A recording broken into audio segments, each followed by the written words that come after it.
and welcome to yet another edition of the Warrior SuperCast, the podcast for the Winton Woods School District, highlighting the superstars of the district. I'm Jason Grisgorg, joined with me by Karina Denny. Karina, glad you could join us for this fine summer edition. Thank you, Jason. Appreciate it. As always, enjoy having you here with us on the show. But speaking of superstars, we have a unique superstar here today, Stead Center, Danielle Wallace. Danielle, glad that you could join us. Thanks for having me. Hey, not a problem. We're going to be talking a little bit about some very important items that you've been doing, but we're going to reel back to the past.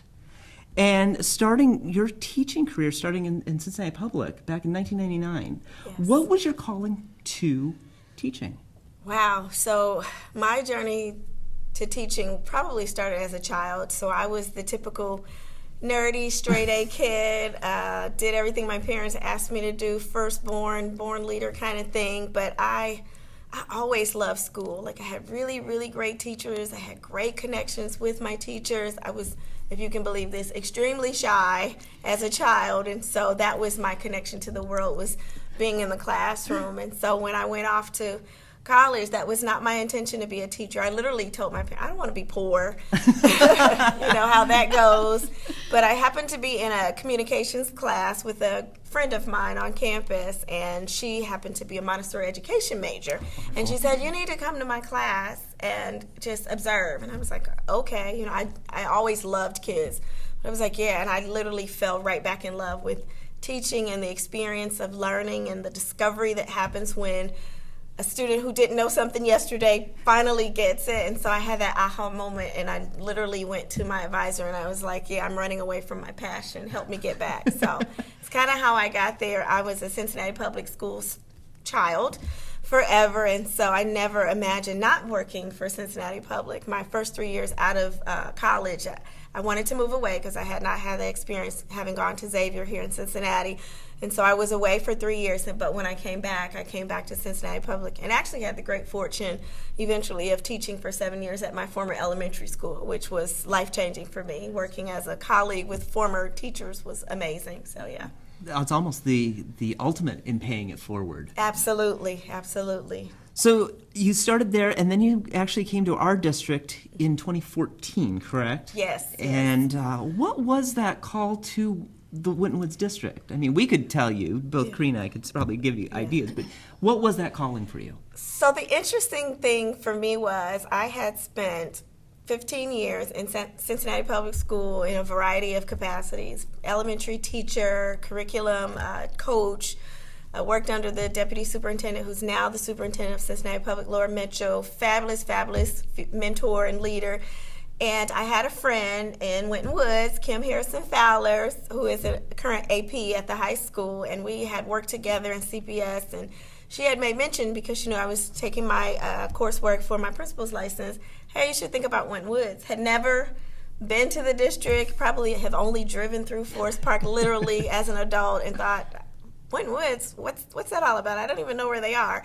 And so she had me come out and shadow her for a day at the middle school, and it was so cool because I had never had an experience outside of Cincinnati Public in the urban community like that. And so I felt a very strong connection, trusted Kim to the core, and so when an opportunity presented itself, she sent me the information, and then I met with Miss Wilson, and the rest, as they say, is history. And that was your start as a curriculum specialist, correct? Yeah, so I had, my story is always unique. I don't know what it is. It's like this divine intervention always puts me in the right space at the right time. And so literally the day that I met with Courtney Wilson, I physically head bumped Mr. Smith, who I had also known from Cincinnati Public, and he said, what are you doing here? And I said, I'm trying to get a job. And he looked at Miss Wilson and he said, hire her. And he didn't even know what I was applying for, but at that time I was applying to be an assistant principal at the intermediate school. And so just by chance, I got through the interview process. Mr. Day loved me, still loves me. Shout out to Mr. Day. And we spent a great week, if you can believe that, together, me under his tutelage. But this curriculum specialist position just came about in the summer that I was with Mr. Day very briefly, and I had experience with curriculum, and so I met with Dr. Holden. Can't say I wasn't nervous because she's very intense, but we had a great conversation, and Courtney encouraged me to jump ship, which I thought, ooh, what is this going to do to my career? But I had a passion for it, and it all worked out. Marshall Lumpkin-Mucha came back, which was great for IS. I had a great year under Dr. Holden. But once again, the stars always align for Danielle, and so the opportunity to become a principal at Primary South, I couldn't pass up on it. I was missing the kids. And ironically, I'm probably the only principal right now that's never been an AP in our district. So go figure, it kind of works out. As you said, the stars align, and I think that's a great analogy to show your progression to where you are. And to be able to take that passion as a teacher to now, as you said, natural-born leader, really making that forward. Eventually, as you did, you said you became the principal, but you have something very unique under your belt now as well, being the Ohio Association of Elementary School Administrators as well. Yeah. That of Zone 2. Yes. So we do have Southwest Ohio. Southwest Ohio here. Yeah. Your quote on this, and it's an interesting one, is the principal's job is the loneliest. Absolutely. If that's the tagline or motto, why take the principaling job? So I think for me, I have always been fascinated with the decision-making part of leadership, and recognizing that being in that role, being in that big chair, as we like to call it, being the principal, you're always on, you're always kind of the problem solver. One of my colleagues in another district talked about introducing himself as the head custodian because he's always cleaning up someone else's mess. And so I think that is kind of the work that we do, but there's joy on the other side of that when you can make that big decision that impacts a child's life. It's very different than making that day-to-day classroom decision because you're impacting a whole system. So I was very intrigued by that, and I think a lot of it just came from being mentored by really incredible leaders where I got to see them making decisions at that top level and thought, wow, what an enormous gift from God to be able to impact a whole system and move a whole unit forward, not just in your classroom, which doesn't diminish my work as a teacher by any means, but it's just a different world. And I think because I'm a natural relationship builder, it was great for me to be able to interact with not just the parents in my class, but all parents, interact with not just the students in my class, but all students, and the same with my staff. So it is a very lonely job. I don't have an assistant principal, but I have great friends and great connections in other places that have allowed me to make connections when the work gets hard. I have someone I can call, but also when the work is super rewarding, I have someone to call to celebrate with as well. But it's true that sometimes you feel very alone because teachers don't always understand the work, and sometimes you have to shield them from things they're not ready to understand in the process of making the best decision for kids. So my work with OAESA is really just an extension of who I am as a leader and having the desire to be connected with other professionals. We don't have a formal union or association for principals.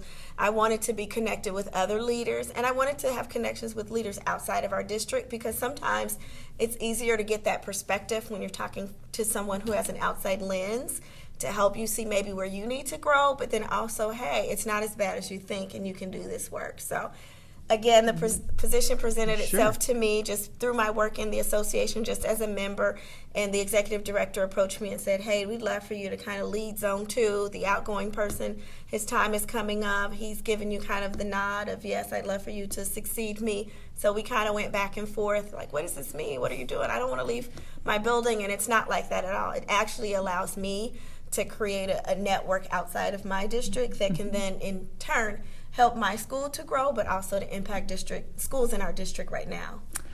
It sounds like the best analogy I can give is you're saying the loneliest, but being at the top, very much of a pyramid. You're saying that you've got all of these great people behind you for your support. And, Absolutely. And I think as the infamous triangle will say, each angle helps the other. Absolutely. Definitely sounds I don't like do it by myself. No, absolutely not.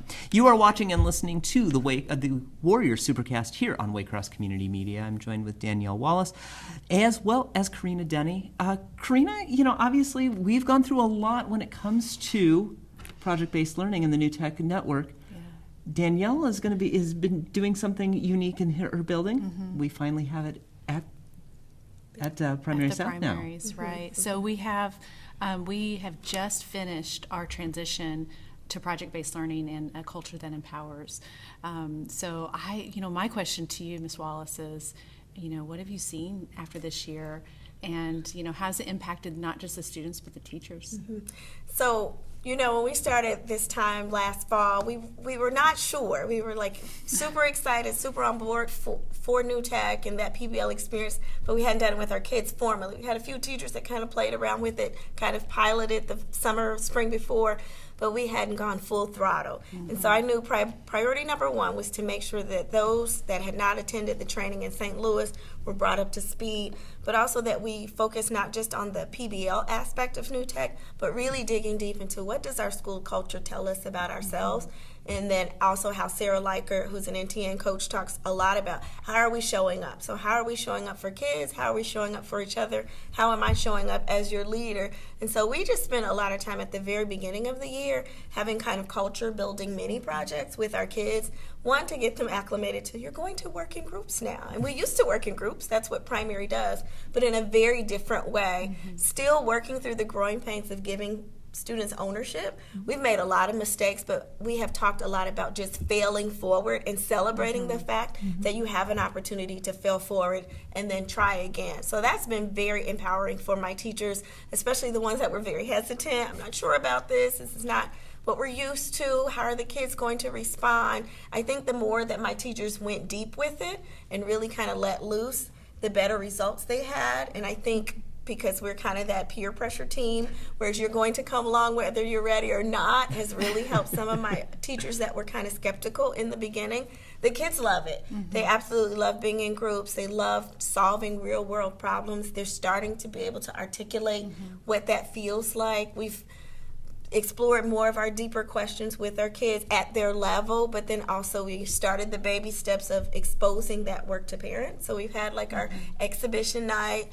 And it was rough in the beginning because you'd have some parents that would come and they're thinking, oh, show me your PowerPoint, where you'd have other parents that are like, well, how did you do this? And having the kids explain that. So I feel very excited about going into our second year. Our teachers have already talked about which projects worked really well, which projects they're going to scrap because it was just a total bust. And I knew it was going to be a bust, but I let them figure that out.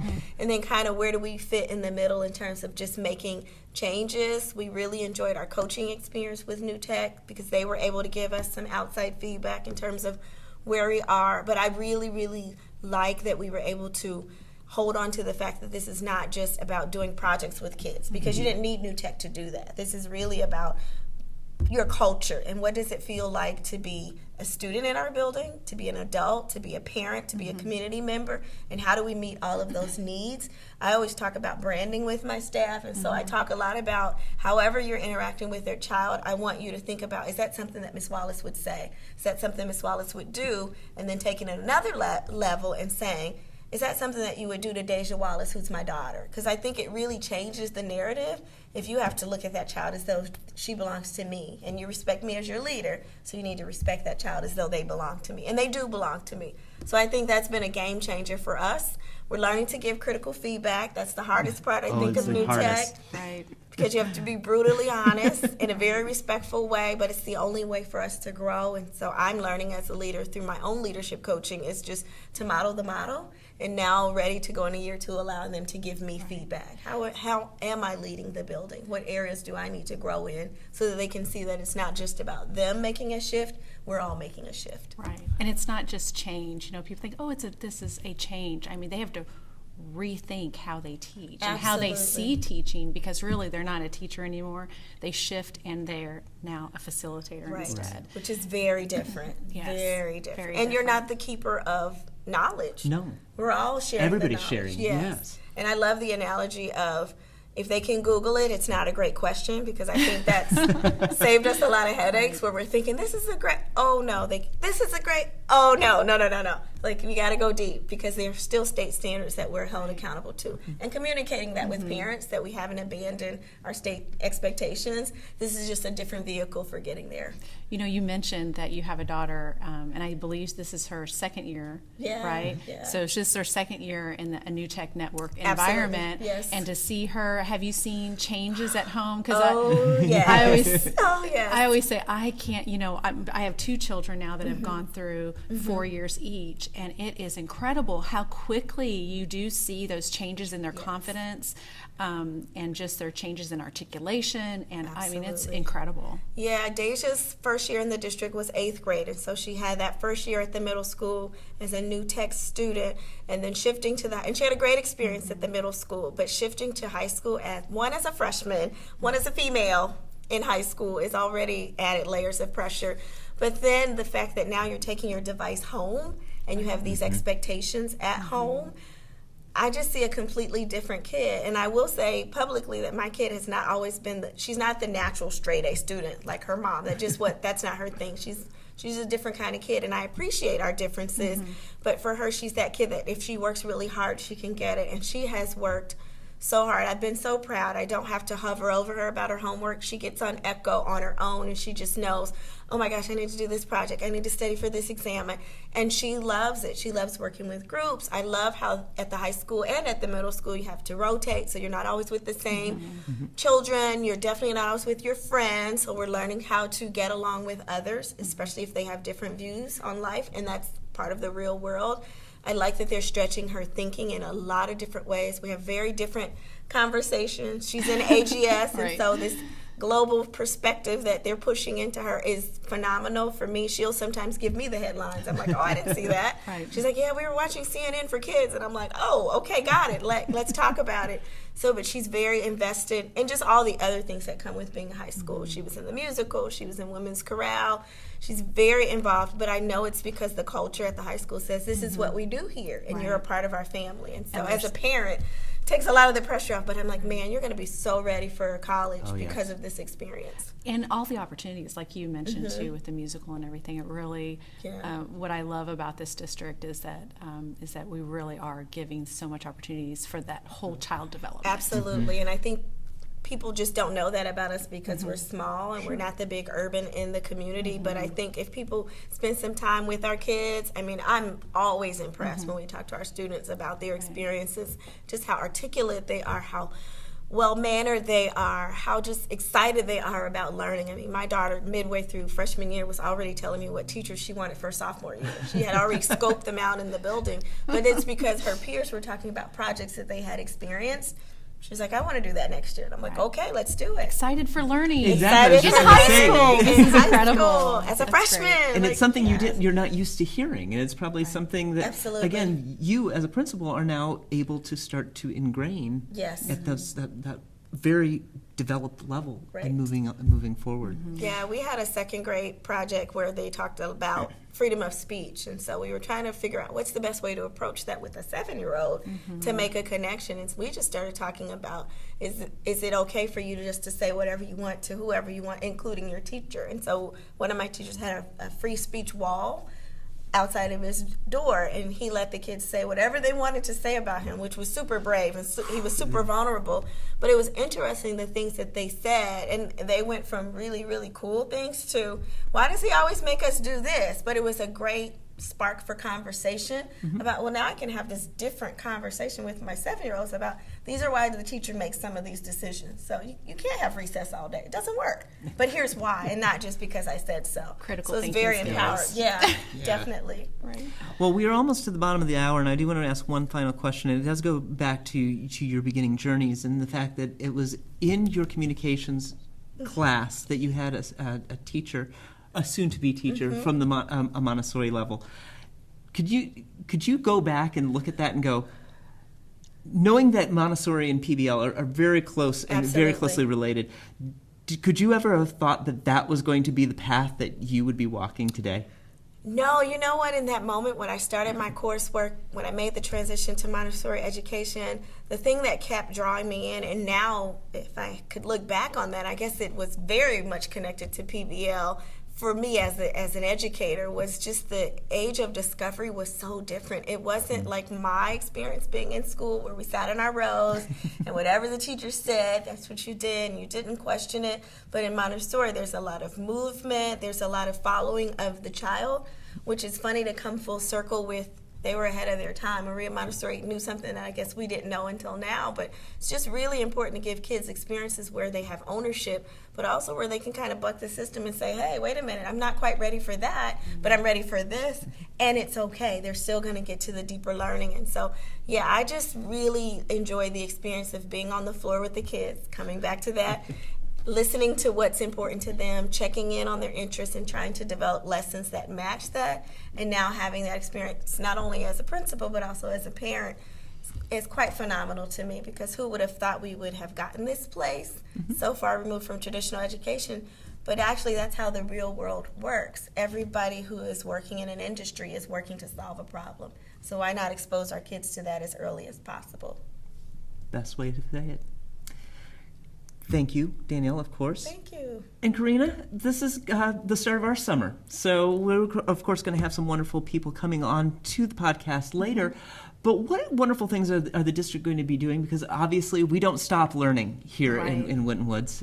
We do continue learning. What's going on in the district during the summer? So actually Waycross has a great summer camp. I know you guys are full, but we're really excited about that for our students. I know that they've connected with you on that. We also have Envision Children. They have some opportunities as well for some extended academic learning. And the information is at wintonwoods.org/Envision if you want more information. And then we also have an opportunity at the intermediate school beginning June 4th. We have free lunch. And we've done this in the past for several summers, so Monday through Friday with the exception of July 4th from 12:15 to 1. Any child 18 years and younger is welcome to come in and get a hot lunch. So, and something else that is really exciting, I'm so excited about this, our child nutrition department, headed by Mark Doctor, he has worked with our business department in taking one of our buses, and one that we were going to retire, and now it is branded, and they're putting equipment inside to be able to serve hot lunch on the road. So they are going on the road. They're going to have, I believe, if I'm not mistaken, 4 stops, and I'm pretty sure it's 5 days a week. But we'll have more details and all the exact information out very soon. And that was actually unveiled at the State of the Schools, if I'm not mistaken. So Right.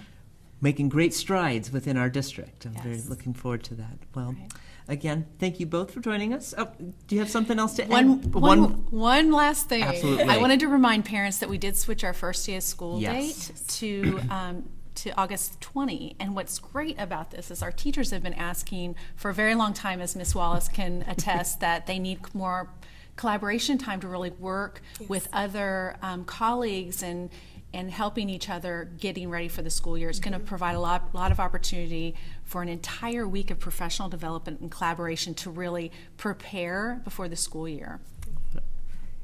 What a wonderful thing. I think that's exciting. I think it's something that we probably should bring to the table and discuss with a few people. Maybe a hint. Yeah.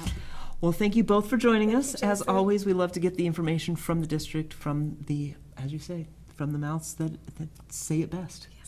Thank you both for joining us. Thank you. And of course, thank you for joining us as well. You've been listening to and watching the Warrior SuperCast here on Waycross Community Media.